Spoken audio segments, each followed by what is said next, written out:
Nous allons voir les grandes généralités qui vont nous permettre d'appréhender les différents modes ventilatoires. Alors un mode ventilatoire, qu'est-ce que c'est? C'est la manière dont le ventilateur artificiel délivre son assistance au malade. On va voir qu'il y a des modes ventilatoires où la consigne qui est donnée au ventilateur est de délivrer une certaine pression dans les voies aériennes, et d'autres modes ventilatoires où la consigne donnée au ventilateur est de délivrer un certain volume. Quoi qu'il en soit, le grand principe général de fonctionnement d'un ventilateur artificiel est de piloter une valve de débit proportionnel. Une valve de débit proportionnel, c'est une valve qui n'est pas régie par la loi du tout ou rien, ouverte ou fermée. Mais c'est une valve qui peut générer un débit variable selon la consigne qui lui est donnée. Et c'est la manière dont cette valve de débit proportionnel est asservie qui va définir les différents modes ventilatoires. C'est quelque chose dont il faudra bien se souvenir pour comprendre le fonctionnement de ces différents modes ventilatoires. Alors on peut représenter la quasi-totalité des modes ventilatoires existants selon le schéma suivant. Il faut que le ventilateur dispose d'une consigne de déclenchement de l'insufflation. Ensuite, il faut une consigne de contrôle de cette insufflation. Comment cette insufflation est régulée? Comment l'assistance est délivrée? Il faut bien que l'insufflation se termine, il faut donc une consigne de fin d'insufflation, appelée consigne de cyclage.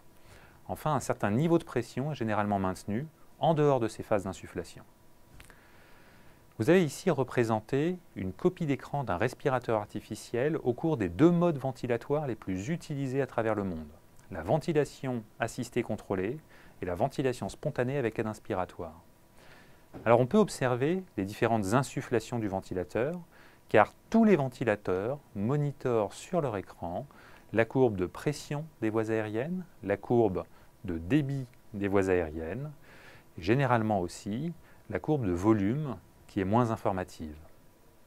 Si on s'intéresse à la courbe de débit des voies aériennes, nous nous rappelons d'abord que pour qu'il y ait un débit dans un tuyau, il faut qu'il y ait un gradient de pression à travers ce tuyau. Vous pouvez observer sur la courbe du respirateur qu'il existe une alternance entre des valeurs de débit positives et des valeurs négatives.